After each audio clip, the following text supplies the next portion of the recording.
Welcome back to my channel. If you are new, please don't forget to like, share, and also do subscribe to my YouTube channel. Danko.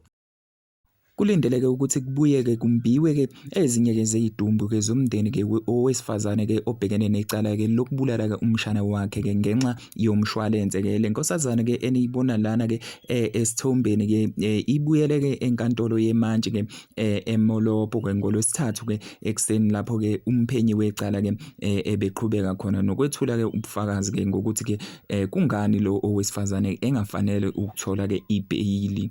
Lona owesifazane ukhale ngokuthi indlela noma isimo sempilo yakhe asikuvumeli ukuthi ngaba umuntu okhona lapha ngaphakathi ezitokisini waphinde futhi wagcizelela ngokuthi ngenxa yemishanguzo ayithathayo nako lokho kungumthelela ukuthi angabi khona ngaphakathi ezitokisini kodwa okunye okuvelayo lapha ebufakazini yiko ukuthi umshana lona wadla ibhega estiyezi eyayithengwe uye futhi lo mama ekuyiyona eyokugcina abonakala eyidla nganza kwethu kunzinyana kona bafowethu angazi ukuthi nina ningaphawula nithini.